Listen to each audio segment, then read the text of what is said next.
آج کی یہ مبارک محفل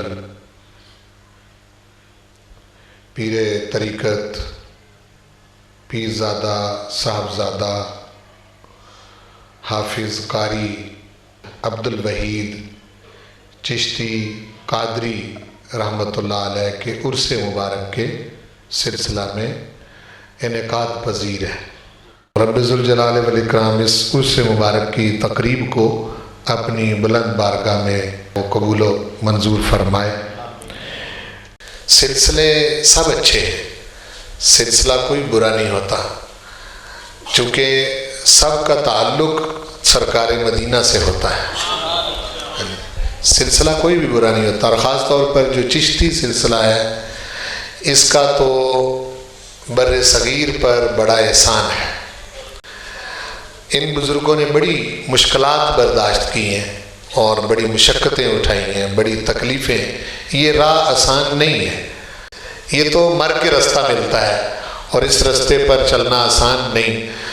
آپ خواجہ معین الدین چشتی اجمیری رحمۃ اللہ علیہ کے حالات زندگی پڑھیں تو آپ کو پتہ چلے گا، آپ کو سمجھ آئے گی کہ انہوں نے کتنی مشکلات برداشت کر کے یہاں اسلام لوگوں کے دلوں کے اندر پیوست کیا ہے۔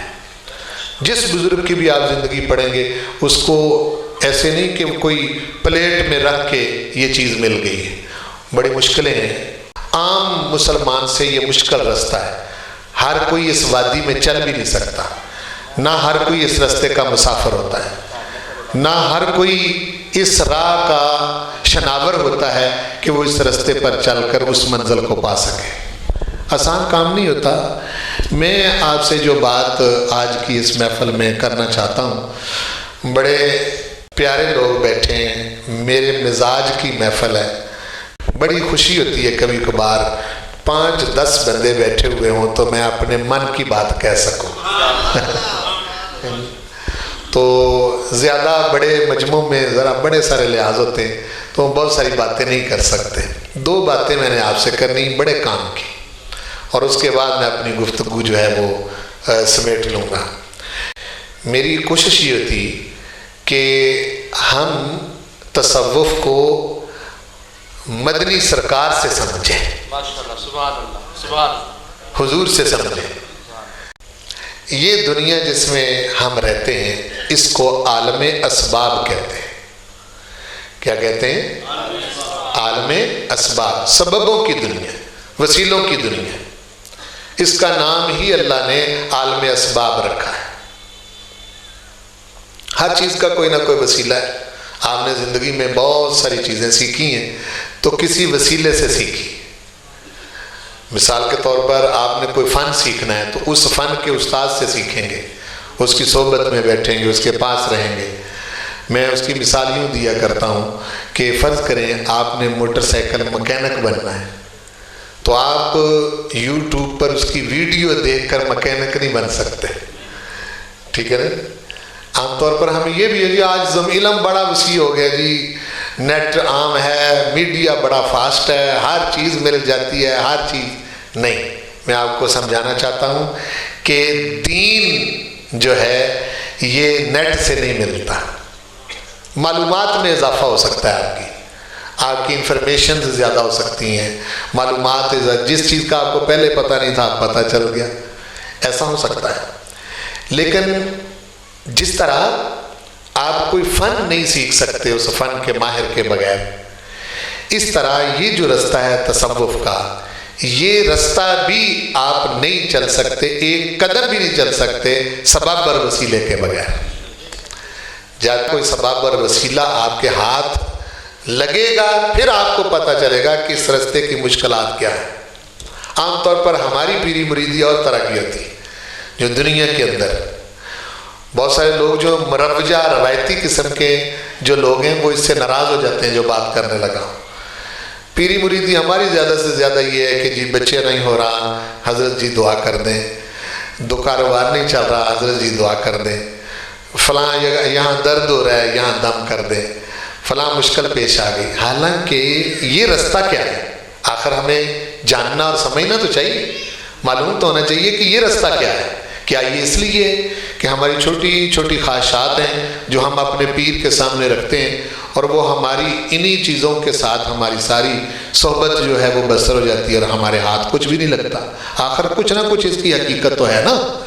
وہ حقیقت یہ ہے کہ خالی نمازی بننا اس رستے کا مسئلہ نہیں ہے، یہ بات ذہن میں رکھیں۔ نمازی تو بہت ساری دنیا ہے، بلکہ ایسے ایسے نمازی سرکار کے زمانے میں تھے جو حضور کے پیچھے نماز پڑھتے تھے لیکن منافق تھے۔ اب سرکار سے بڑا امام تو کوئی نہیں نہ ہوگا جنہوں نے نبیوں کی امامت کروائی، ہاں جی، جو نبیوں کے بھی امام ہیں، ان سے بڑا تو کوئی نہیں۔ ان کے پیچھے بھی بندے کھڑے ہوتے لیکن وہ منافق ہوتے تھے، نمازی تھے لیکن منافق تھے۔ اس رستے کا مسئلہ روزے رکھوانا نہیں ہے، اس رستے کا مسئلہ جو ہے وہ آپ کو حج عمرے کروانا یا مثال کے طور پر ظاہری نیکیاں جو ہیں وہ چلانا نہیں۔ ہر نیکی کے اندر ایک فتنہ موجود ہوتا ہے، اس فتنے سے بچانے کے لیے مرشد ہوتا ہے۔ نعرہ تکبیر، نعرہ رسالت، نعرہ حیدری۔ آپ سمجھے نا؟ مثال کے طور پر آپ نماز تو آپ عرصے سے پڑھ رہے ہیں، لیکن ہو سکتا ہے آپ نماز اس لیے پڑھتے ہوں کہ آپ محلے میں دکاندار ہیں، آپ کے ذہن میں یہ ہو کہ میں نمازیں پانچوں پڑھتا ہوں سب کے سامنے تو میری ذرا دکانداری اچھی چلے گی، یہ نیت بھی ہو سکتی ہے جی۔ یہ بھی ہو سکتا ہے کہ نماز کے ذریعے آپ کا کوئی پرپز اور ہو، مقصد کوئی اور ہو۔ مرشد وہ ہوتا ہے کہ جو نماز پڑھائے اور من میں اپنے آقا کی محبت پیدا کرتے ہیں، وہ مرشد ہوتا ہے۔ یعنی نماز آپ پڑھیں لیکن حضور کی محبت میں ڈوب کے پڑھیں، تو وہ نماز آپ کی کسی کام کی ہوگی، وہ کسی کام کی ہوگی، اس کا کوئی مول پڑے گا، اس کا کوئی وزن ہوگا، اور وہ ایک بھی بڑی ہے اگر زندگی میں کبھی نصیب ہو جائے، اگر زندگی میں کبھی نصیب ہو جائے تو وہ ایک بھی بہت ہے۔ جس طرح میں نے عرض کیا کہ عالم اسباب ہے، ہر چیز کا سبب ہوتا ہے، اسی طرح اس رستے پر چلنے کے ابھی ایک سبب اور وسیلہ ہے۔ غور فرمائیں آپ، اب اس رستے کے سبب کیا ہے؟ میں آپ میں سے ہر بندے سے پوچھوں کہ آپ میں سے آپ نیک بننا چاہتے ہیں؟ ایک شخص بھی نہیں کہے گا کہ نہیں جی میں نیک نہیں بننا چاہتا، ہر بندہ کہے گا کہ جی میں نیک بننا چاہتا ہوں۔ کہیں پھنس جاتا ہے وہ حالات و واقعات میں تو وہ غلطیوں کے اندر مبتلا ہو جاتا ہے، لیکن اس کی یہ ول اور خواہش اور اس کے اندر کی جو تمنا ہے وہ یہی ہے کہ میں نیک ہو جاؤں۔ عرس مبارک کا مقصد بھی یہی ہوتا ہے۔ ہم ان بزرگوں کا عرس اس لیے منعقد کرتے ہیں کہ وہ جس رستے کے وہ مسافر تھے، یا اللہ ہمیں بھی اس رستے پر چلنے کی توفیق عطا فرما۔ آپ سمجھے نا؟ اور مقاصد جو ہے نا وہ اور ہوں گے، لیکن اصل مقصد عرس کا یہ ہوتا ہے کہ یاد کیا جائے ان ہستیوں کو جن ہستیوں کا ہم نام لے کر، جن کے وسیلے سے ہمیں کچھ نہ کچھ معرفت نصیب ہوئی ہے۔ اچھا، یہ جو رستہ ہے نیک بننے کا، صالح بننے کا، اس کے سٹیپ پہ یہ مرحلہ وار ہوتا ہے۔ یکدم بندہ غوث نہیں بن جاتا، اور یکدم کتب بھی نہیں بن جاتا، اور یکدم بندہ ابدال نہیں بن جاتا۔ بڑے رستے ہیں اس کے، اور بڑا من مارنا پڑتا ہے، بڑی جد و جہد کرنی پڑتی ہے، بڑی خواہشات قربان کرنی پڑتی ہے۔ وہ چلتا پھرتا بندہ معتوب ہوتا ہے، لوگوں کی نظروں میں اس کی کوئی بکت نہیں ہوتی، لیکن اللہ کے ہاں وہ بڑا محبوب ہوتا ہے۔ ہاں جی، یہ چیز ہوتی ہے اس کے اندر، یعنی لوگ نہیں اس کو سمجھ رہے ہوتے، لوگوں کو کچھ پتہ نہیں ہوتا۔ اور ہم نے تو خاص قسم کے سٹائل دیکھے ہوئے ہیں، ہمارے نزدیک تو ولایت اس چیز کا بھائی بڑا اچھا سا جبہ ہو اور بہت بڑی سی پگڑی باندھی ہوئی ہو اور کلا رکھا ہوا ہو، آگے 15-20 ہٹو بچو کہنے والے اور پیر صاحب کا استقبال کرنے والے لوگ ہوں، اور کسی کو قریب نہ پھڑکنے دیں، اور کہیں نہیں حضرت مل نہیں سکتے، حضرت کا بڑا قیمتی ٹائم ہے، بڑا وقت۔ اس طرح کا جو سسٹم ہوتا ہے یہ طریقت نہیں ہے، نہ یہ معرفت ہے، نہ یہ رستہ ہے۔ آپ سمجھے کہ بالکل نہیں، میں بڑے واشگار لفظوں میں کہہ رہا ہوں، سمجھ آ گیا؟ یہ رستہ نہیں ہے۔ وہ تو بندہ جو ہے اس کو اس بندے کی کوئی تعریف کر دے اور اس بندے کی کوئی ایسا جملہ بول دے کہ جس سے نظر آ رہا ہو کہ اس خوشامد نظر آ رہی، تو ایسے بندے جو ہیں وہ اس رستے کو بالکل چھوڑ جاتے ہیں۔ میں مثال آپ کو ایک دیتا ہوں، بہت بڑے ولی کامل، سلسلہ چشتیہ میں بھی ان کا نام آتا ہے، حضرت جنید بغدادی رحمۃ اللہ علیہ۔ کئی موقعوں پر میں نے یہ بات سنائی ہے، لیکن آپ اس کی باریکی سمجھیں جو میں عرض کرنے لگا ہوں۔ حضرت ابو بکر شبلی بہت بڑا نام ہے تصوف میں، بزرگوں میں۔ یہ اپنے علاقے کے بڑے جگیردار اور ذمہ دار تھے، بہت بڑے ذمہ دار تھے۔ جگیرداروں کا اور ذمہ داروں کا ایک اپنا نظام ہوتا ہے، بڑی زیادتیاں ہو جاتی ہیں لوگوں سے، مزارع سے، پانی لگانے والوں سے، ہل جوتنے والوں سے، فصلیں کاٹنے والوں سے، بہت بڑی بڑی زیادتیاں ہو جاتی ہیں۔ حضرت ابوبکر شبلی کے ذہن میں یہ بات آئی کہ میرے بزرگ ایسا کرتے رہے تو کوئی ایسا بندہ اللہ کا مجھے ملے جو میرے من سے یہ ظلم اور زیادتی کا مادہ نکال دے۔ یہ پہلی تمنا پیدا۔ تو حضرت ابوبکر شبلی حضرت جنید بغدادی کے پاس آئے۔ اس وقت بہت بڑا وہ چودھریوں والا ان کے سر پر کلہ تھا اور سرخ رنگ اور بڑی اچھی صحت۔ جس وقت حضرت جنید بغدادی کے پاس آئے تو پاس بیٹھ کے کہنے لگے یا حضرت، میں یہ جس رستے پر آپ چلتے ہیں اس رستے پر میں بھی چل سکتا ہوں؟ آپ فرمانے لگے کیوں نہیں چل سکتے ہو، اس پر کوئی مسئلہ نہیں۔ تو کہنے لگا کہ جی کیسے؟ آپ نے فرمایا پہلے تو یہ جو ترا ہے اس کو نیچے رکھو نا۔ وہ نیچے رکھوایا، کہا کہ سادی ٹوپی درویشوں والی وہ پہنا دی، اور فرمایا تیری ڈیوٹی یہ ہے کہ جس علاقے میں تیرے باپ دادے نے جگیرداری کی ہے، ذمہ داری کی ہے، اور جس علاقے میں وہ رہے ہیں، اس علاقے کے ہر بچے، ہر جوان، ہر بزرگ، ہر عورت، ہر بچے سے جو بھی تجھے ملے اس کو یہ کہنا ہے کہ مجھے خدا واسطے معاف کر دو، مجھے خدا واسطے معاف کر دو۔ اب پیر وظیفہ بتا دے اور اندر بیٹھ کے وظیفہ کرنا بڑا آسان ہے، کیوں جی؟ وہ کہے نا کہ مثال کے طور پر یہ وہ کہے گا کہ ہاں بھائی ٹھیک ہے، تم نے 100 مرتبہ سورۃ فاتحہ پڑھنی، وہ کر لے گا۔ سیری 3 بجے اٹھ کے یوں کرنا وہ کرنا۔ یہ بچے سے، جوان سے، ہر بندے سے معافی مانگنا یہ بڑا مشکل کام ہے، آسان کام نہیں ہے۔ حضرت جنید بغدادی نے جب یہ بات کہی تو حضرت ابوبکر شبلی واپس چلے گئے۔ وہ تو انہوں نے وہیں رکھ لیا تھا، ہاں جی، تو وہ سادی سی درویشوں والی ٹوپی پہنا دی اور کہا جس علاقے میں تمہارے باپ دادا نے یہ جگیرداری کیا وہاں معافی مانگنی، ہر ایک سے معافی مانگنی۔ وہ کوئی بچہ ملے، بیٹا مجھے اللہ کے لیے معاف کر دو، کوئی خاتون ملے، ماں جی، خالہ جی مجھے اللہ کے لیے معاف کر دو، کوئی بزرگ ملے یعنی بابا جی مجھے خدا واسطے معاف کر دو۔ وہ 2 مہینے گزرے تو جس علاقے میں باپ دادے نے چودراہٹ کی تھی، جگیردار تھے، اس علاقے میں مشہور ہو گیا کہ جگیرداروں کا بیٹا ابو بکر پاگل ہو گیا ہے، دیوانہ ہو گیا ہے، اس کا دماغ کام نہیں کرتا ہے، ہر کسی سے معافیاں مانگتا پھرتا ہے۔ اور یہ ڈیوٹی حضرت ابو جنید بغدادی نے 10 سال کی لگائی۔ کتنی؟ 10 سال تو نے معافی مانگی، اور ساتھ گارنٹی بہت بڑی تھی۔ فرمایا بیٹے 10 سال کے وہی کام کرنا ہے، 10 سال میں تو نے میرے پاس دوبارہ نہیں آنا، تو آ نہیں سکتا میرے پاس۔ ان 10 سالوں میں اگر تو فوت ہو جائے تو میں کل قیامت والے دن خود بعد میں جاؤں گا، تجھے پہلے جنت میں بھیجوں گا۔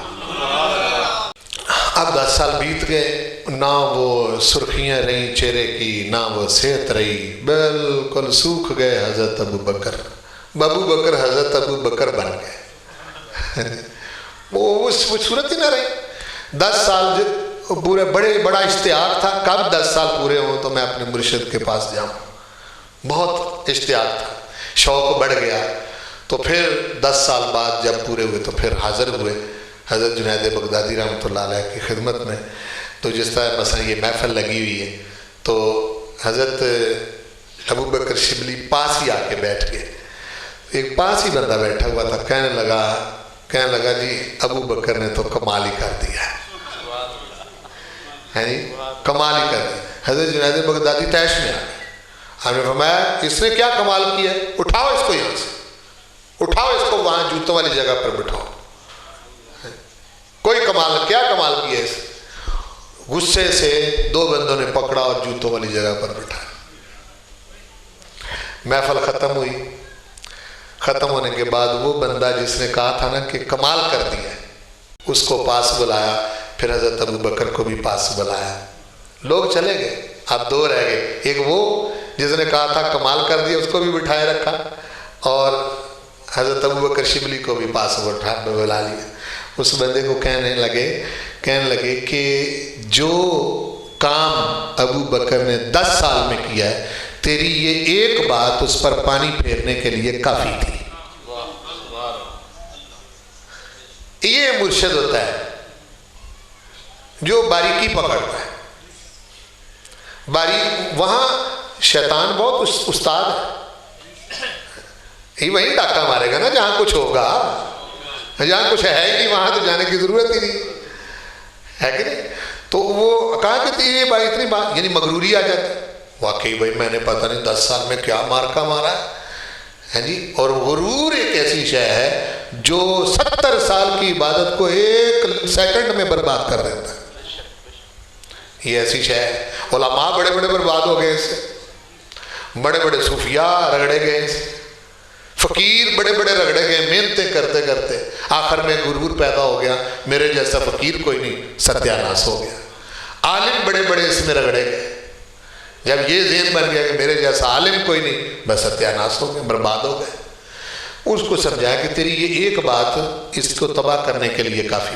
پھر حضرت ابو بکر شبلی کو فرمایا بیٹا یہ فتنہ تھا کہ اس نے جو بات کی, میں نے تجھے اس فتنے سے بچایا ہے.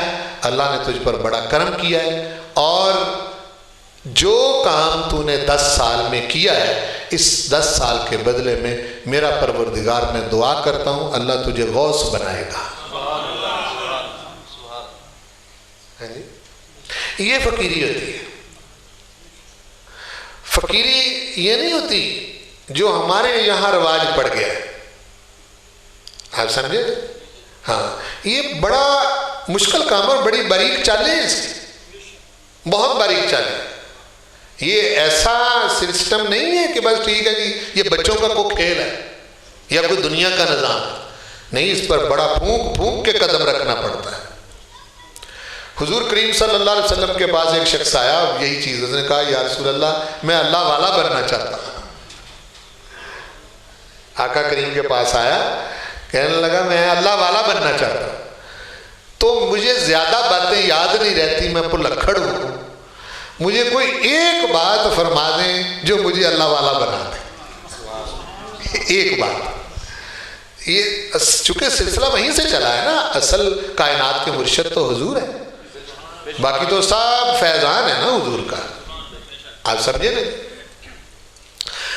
سرکار علیہ السلام نے اس کی طرف دیکھا, فرمایا اچھا اتق اللہ حیث ما کنت, فرمایا تو جہاں بھی رہے اللہ سے ڈر, تو ولی بن جائے گا.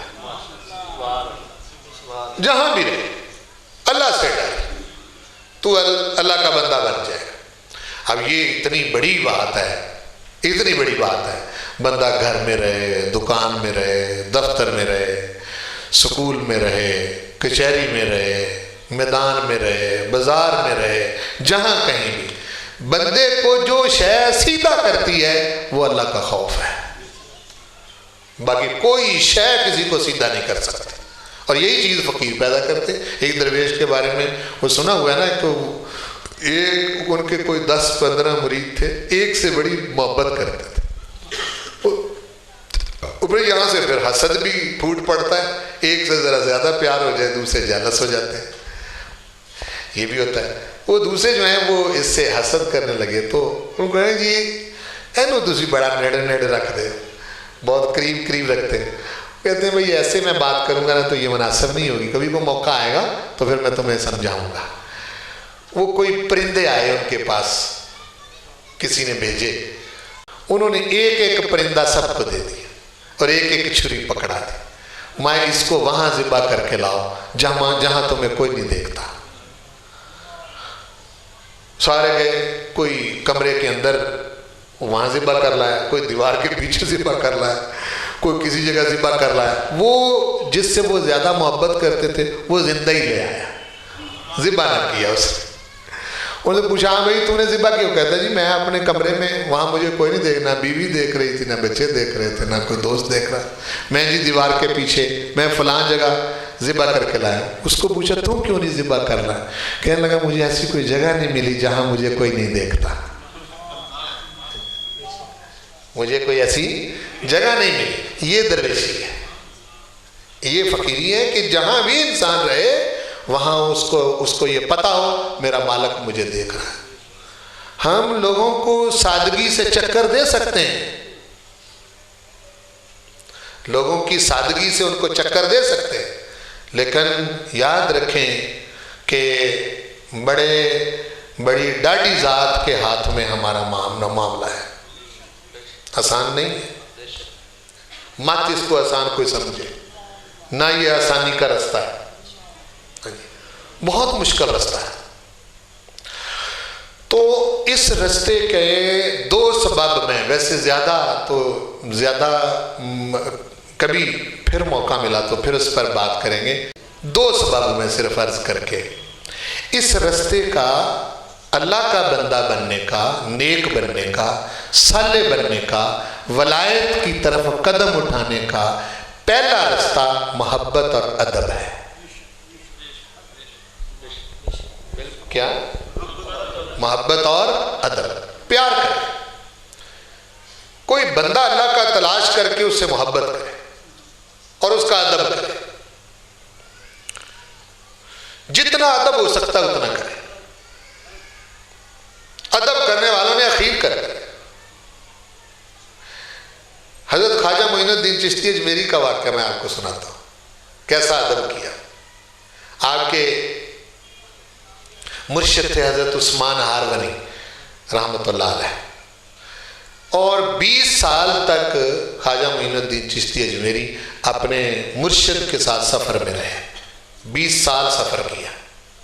کہتے ہیں کہ میں اپنے مرشد کا مسلح اور ان کی چادر، ان کا عصا، قرآن پاک، ٹوپی اور ان کی دستار، دیگر جو ضرورت کی چیزیں تھی، میں 20 سال تک میں نے ہاتھ میں نہیں پکڑی، بغل میں نہیں دبائی، اپنے سر پہ اٹھا کے سفر کیا،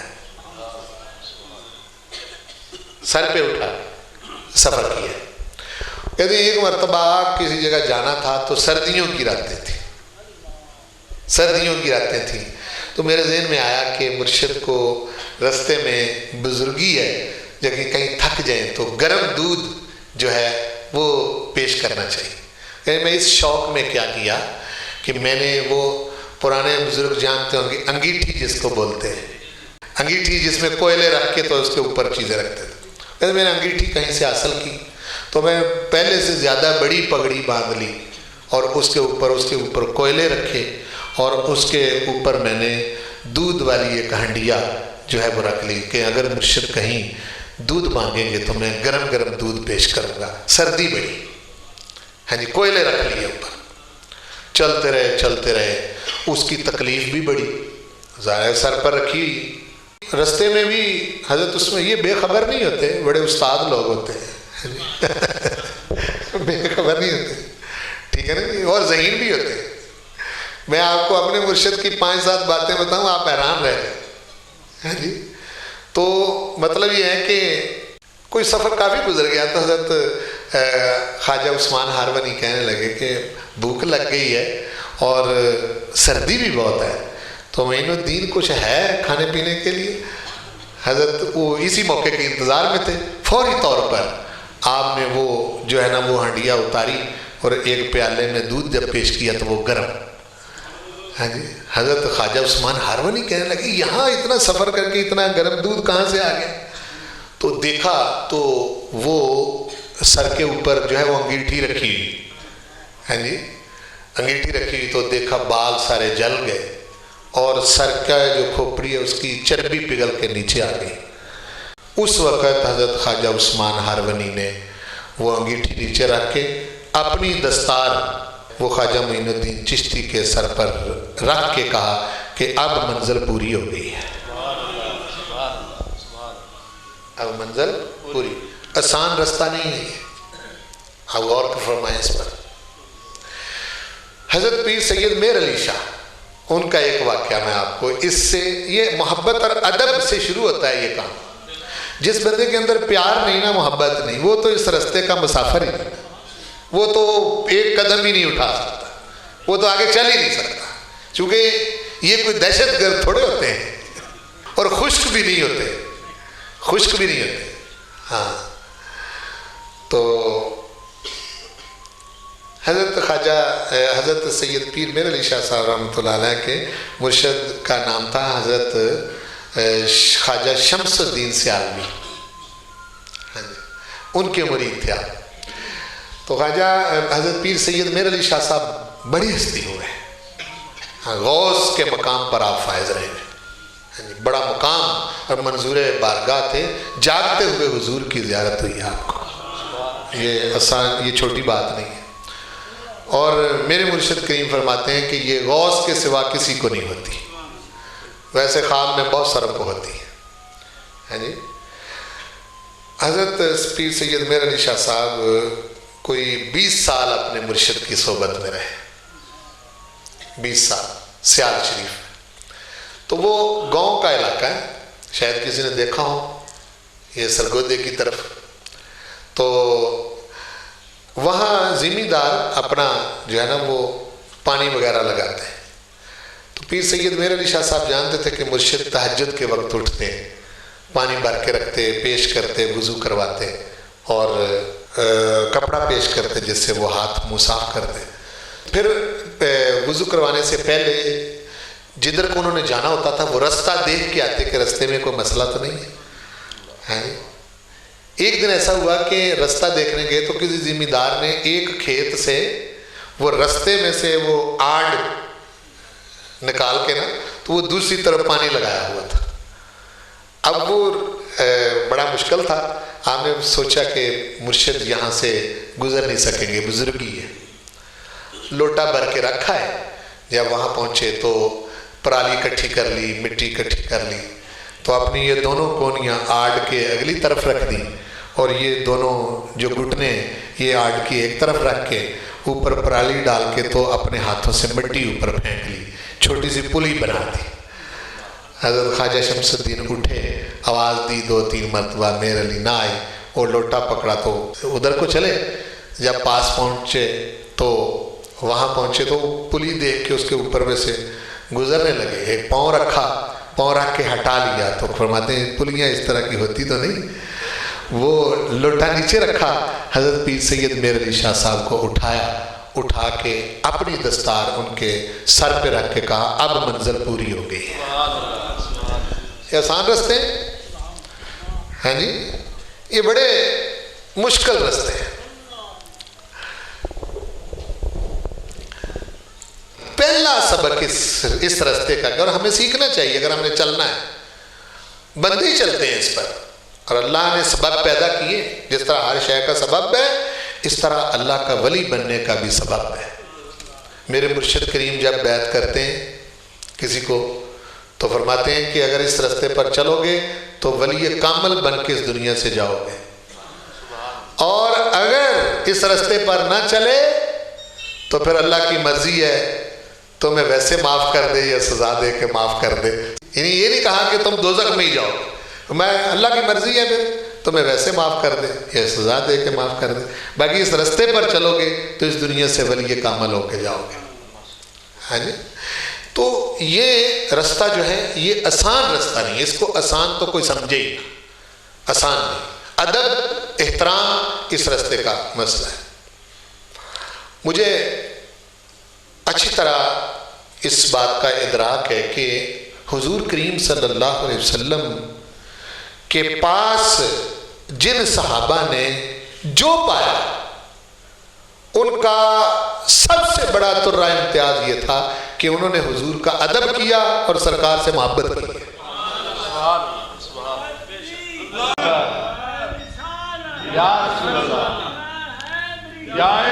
وہاں کی مثال ہوگی تو ذرا بڑی ہوگی.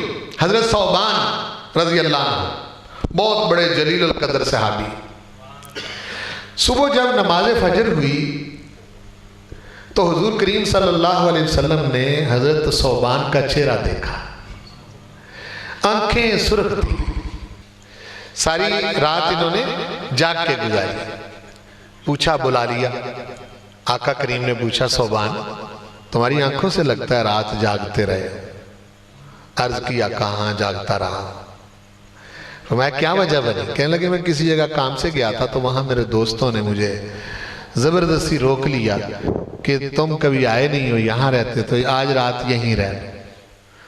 تو آقا میں جب سے آپ کو دیکھا ہے میں مدینے سے باہر کبھی رات نہیں رہا. میں مدینے سے باہر کبھی رات نہیں رہا. مجھے نیند نہیں آئی. میں رات کو دوستوں کو بتائے بغیر یاد ہی رات کو بھاگ کھڑا. میرا دل چاہا کہ میں فجر آپ کے ساتھ پڑھوں اور آپ کا دیدار کروں. سبحان اللہ، سبحان اللہ. دید بڑی شے ہے. دید بڑی شے ہے. بعض لوگ کہتے ہیں کیا ہے دید؟ میں کہتا ہوں کہ خوشی کے ساتھ باپ کو بندہ دیکھے تو مقبول حج کا ثواب ہوتا ہے. ہے حدیث اس میں. یار اگر باپ کے لیے قید کوئی نہیں کہ وہ نمازی ہو تو تب حج کا ثواب ہے، یہ قید نہیں. باپ کے لیے یہ بھی نہیں ہے کہ بڑا نیک ہو، اس نے کوئی داڑھی رکھی ہوئی ہو، صوفی ہو، بڑا نیک ہو، اللہ اللہ کرتا ہو، تہجد پڑھتا ہو، نفل پڑھتا ہو، ذکر کرتا ہو، پھر دیکھو گے تو پھر حج کا ثواب نا. تیرا باپ بے شک بدماش کیوں نہیں، شرابی کیوں نہیں، کسی بڑی علت میں مبتلا کیوں نہیں، گناہ کبیرہ میں مبتلا کیوں نہیں، بیٹا خوش ہو کے دیکھے اللہ مقبول حج کا ثواب دیتا ہے. اور اگر باپ کو دیکھنے سے مقبول حج کا ثواب ملتا ہے تو جس نے ساری زندگی تج دی اپنے مالک کے لیے اس کو دیکھنے سے ثواب کیوں نہیں ہوتا؟ یہ کیسے ہو سکتا ہے کہ اس کی زیارت ایسے ہی چلی جائے، بیکار چلی جائے، اس کو دیکھنے کا کوئی اجر ہی نہ ملے؟ ایسا نہیں ہے. دید بڑی شے ہے. دید بڑی شے ہے. یہ آنکھوں کا بڑا اثر ہوتا ہے. حضور علیہ السلام نے ارشاد فرمایا کہ بری نظر انسان کو قبر تک لے جاتی ہے. جس کو نظر بد کا آپ دم شم کرواتے رہتے ہیں، بچوں کو، جانوروں کو، بھینس کو نظر لگ جاتی ہے تو دم کرواتے ہیں. بری نظر جو ہے انسان کو قبر تک اور جانور کو ہنڈیا تک لے جاتی ہے. یہ سرکار کا فرمان ہے. کیا ہے بری نظر میں؟ کیا ہے اس کے اندر کوئی تیر لگے ہوتے ہیں؟ ہاں جی، جب بری نظر والا جو نظر بد سے دیکھتا ہے، جس کی نظر کھا جاتی ہے جانور کو اور انسان کو، سوکھ جاتا ہے بندہ اور قبر تک پہنچ جاتا ہے، اس کی نظر میں کیا ہوتا ہے؟ اگر بری نظر انسان کو قبر تک اور جانور کو ہنڈیا تک لے جاتی تو اچھی نظر بھی تو کہیں لے جاتی ہوگی. اللہ اکبر. کیوں جی؟ مطلب اچھی نظر کا بھی تو کوئی اثر ہوگا کہ نہیں؟ اس کو مانتے ہیں سبھی، بری نظر کو سبھی مانتے ہو. کہتے ہیں بخاری میں لکھا ہوا ہے، ہاں جی، مسلم میں لکھا ہوا ہے. اور اللہ کے بندے اگر بخاری میں لکھا ہوا ہے، اس کا تو آقا نے راز رکھا ہے. اس میں راز یہی رکھا ہے کہ اگر بری نظر یہاں تک اثر کر سکتی ہے تو اچھی نظر جو ہے نظر ہو صحیح کسی کی، ہو صحیح کسی کی، ہے جی، بندہ ہو اللہ کا اور اس کی نظر ہو تو نظر بڑا کام کر جاتی ہے. تو ادب اور محبت یہ پہلا سبق ہے اس کا. جس کو ادب اور محبت نہیں وہ اس رستے کا مسافر ہی نہیں، پہلا قدم ہی نہیں اٹھا سکتا. حضرت طلحہ رضی اللہ عنہ صحابی رسول ہیں. حضور علیہ السلام نے پچنے لگوائے اپنی پیشانی پر اور جسم پر، تو وہ ایک پیالے میں خون رکھ کے حضرت طلحہ کو دیا. فرمایا اس کو وہاں رکھا ہو جہاں کوئی چرند پرند نہ کھائے. دیوار کی اوٹ میں انہوں نے دیکھا تو کہنے لگے بے ادبی ہوگی، یہاں میں کسی جگہ دفن کروں گا تو اوپر سے جانور گزریں گے، مناسب نہیں۔ وہ حضور علیہ السلام کا خون مبارک پی گئے۔ ہاں جی، جب سامنے آئے تو انہوں نے نہیں ذکر کیا، پوچھا کہاں رکھا؟ کہا یہ یا رسول اللہ وہیں رکھا ہے جہاں کسی کا قدم نہ پڑے۔ ہاں جی، فرمایا عقل تھا، لگتا ہے کہ تو نے پی لیا؟ کالا نام یا رسول اللہ، جی ہاں پی گیا۔ فرمایا پھر سن، من خالط دمی دمہ فقد حرم علیہ النار، جس کے خون کے ساتھ میرا خون مل گیا اس پر دوزخ کی آگ حرام ہو گئی۔ حضرت طلحہ کہتے ہیں مجھے کسی چیز کا اعتبار نہیں، خود کہتے ہیں مجھے کچھ پتہ نہیں ہے کہ میری نمازیں کام آئیں گی، روزے کام آئیں گے، حج کام آئیں گے، کیا کام آئے گا، لیکن اگر میرے شامت اعمال میری غلطیوں کی وجہ سے مجھے فرشتے دوزخ کی طرف لے جانے لگے تو میں ان کو کہوں گا میرے جسم میں محمد عربی کا خون ہے۔ ہاں جی، اب دیکھیں نا یہ ادب ہے، یہ کیا ہے؟ ادب۔ حضرت قبشہ رضی اللہ تعالیٰ عنہ صحابیہ ہیں، ان کے یہ وہ خوش نصیب ہیں جہاں کبھی کبھی حضور دوپہر کو قیلولہ کرتے تھے، زور سے اثر تک سوتے تھے، تو ابھی اس گھر میں آگئے۔ حضرت قبشہ کے گھر آئے تو گزرتے ہوئے وہ رستے میں مشکیزہ لٹکا ہوا تھا، اس کو سرکار نے منہ لگایا، ایک دو چسکی پانی پی لیا۔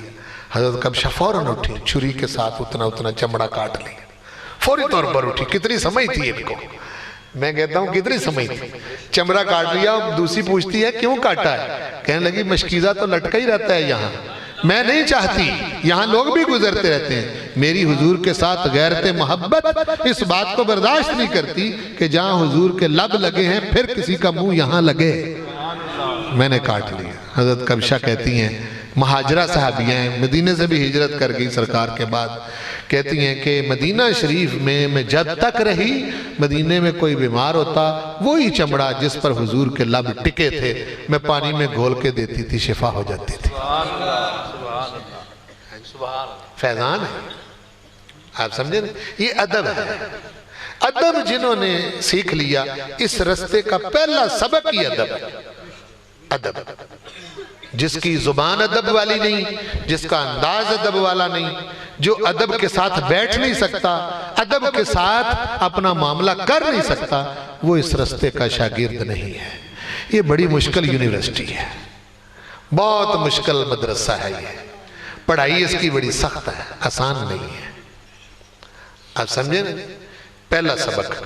اب دوسرا، دو کا وعدہ کیا، دوسری بات کر کے باقی پھر کبھی سے۔ دوسرا سبق اس کا صحبت ہے۔ کتابوں سے دین نہیں ملتا، ہم پڑھ کے کھپ ہم بھی گئے، بالکل نہیں ملتا۔ علم ملتا ہے، علم ملتا ہے، انفارمیشن ملتی، معلومات ملتی۔ یہ جو آپ کے ہاتھ میں ہر وقت انٹرنیٹ ہے، یوٹیوب ہے، فیس بک ہے، نئی چیزیں آپ دیکھتے رہتے ہیں، یہ معلومات ہے، دین نہیں اس سے ملتا، بالکل نہیں ملتا۔ میں بڑی ذمہ داری کے ساتھ یہ بات کروں، دین اگر کسی بندے کو میسر آتا ہے تو وہ صحبت سے میسر آتا ہے۔ جس نے صحبت اختیار نہیں کی اس بندے کو کبھی دین سمجھ نہیں آ سکتا۔ یہ فیضان ہے۔ دوسرا یہ سبب ہے اللہ کا بندہ بننے کا۔ پہلا سبب میں نے محبت اور ادب بتایا، یہ ایک سبب ہے۔ دوسرا سبب صحبت ہے۔ آپ کہتے ہیں کہ جی نہیں جی بہت اب تو زمانہ بڑا فاسٹ ہے جی، کہاں کے پاس اتنا ٹائم ہے، کاروبار سے ہی فرصت نہیں ملتی، ہاں جی مہنگائی بہت ہے اس سے ہی فرصت نہیں ملتی، کہاں کسی کے پاس اتنا ٹائم ہے کسی کے پاس بیٹھے، اب تو ہر شے مل جاتی ہے، کمپیوٹر میں کیا نہیں ہے، بڑے بڑے عالموں کی جو ہیں وہ تقریریں موجود ہیں، بڑے بڑے درویشوں کی محفلیں موجود ہیں، سب کچھ موجود ہے، ہاں جی۔ تو لیکن میں آپ کو بتاؤں، میری بات کو ذرا سمجھیں، جس کو جو حضور کے صحابہ ہیں یہ باقی ساری دنیا سے افضل کیوں ہیں؟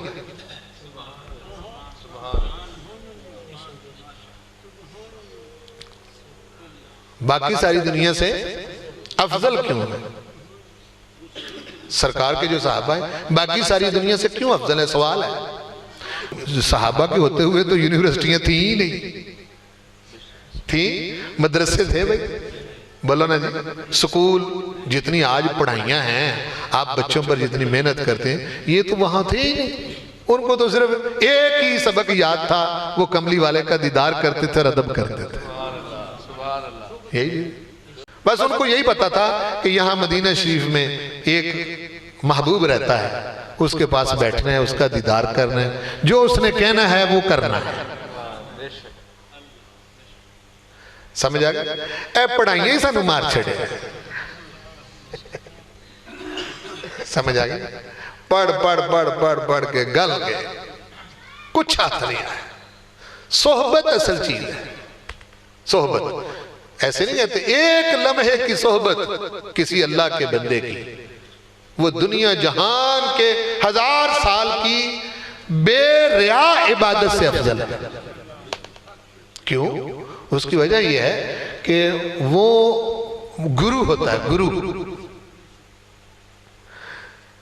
مالک کو منانا آسان کام نہیں، لیکن وہ جس کی صحبت میں رہتا ہے اس کو 1000 طریقہ آتا ہے مالک کو منانے کا۔ وہ ایک نہیں، دوسرا صحیح، دوسرا نہیں، تیسرا صحیح، تیسرا نہیں، چوتھا صحیح۔ وہ اپنے پاس آنے والوں کے اوپر فتوے تھوڑے لگاتا ہے۔ فقیر کا تو یہ کام فتوے بازی نہیں نہ ہوتا۔ اگر وہ اچھے کوئی اس نے پڑھانا ہے، اچھے لوگ اکٹھے کرنے ہیں، تو پھر اس کا کیا مطلب ہے؟ ہاں جی، یہ تو ایسا دبستان اور ایسا مدرسہ نہیں ہے، وہاں تو برے ہی آتے ہیں نا جی۔ تو وہ اگر ان کی برائیوں پر فتویٰ شروع کر دے تو پھر وہ سدھریں گے؟ کبھی نہیں سدھریں گے، وہ سدھریں گے نہیں۔ اس نے آہستہ آہستہ سب سے پہلے اس نے محبت پیدا کر دی ان کے دل میں، کہ گزارا نہ ہو سکے، دید کے بغیر گزارا نہ ہو سکے، تڑپے وہ، دیکھنے کو تڑپے۔ ہاں جی، جب دیکھنا اس کا پختہ ہو جائے گا، پکا ہو جائے گا، تو پھر جس کی محبت پیدا ہو گئی وہ جو کہے گا وہ کر گزرے گا، حتیٰ کہ آگ میں بھی کود جائے گا۔ صحابہ کرام کا یہی کمال تھا، وہ حضور کو دیکھے بغیر رہ نہیں سکتے تھے، بالکل نہیں۔ جب بھی معاملہ بنتا وہ کملی والے کو دیکھتے، 3 دن بھوک نہیں لگتی تھی۔ وہ مولوی غلام رسول کا شعر ہے، 3 مہینے رجی خلقت ویخ یوسف کے نانی، جنہ سرور عالم تکیا رجے دوئی جہانی۔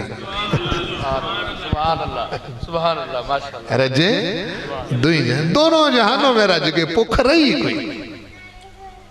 ایسی ذات اللہ پاک نے اپنے محبوب کی بنائی۔ صحابی وہ ہوتا ہے جس نے ایمان کی نگاہ سے ایک بار مصطفیٰ کو دیکھا، بس۔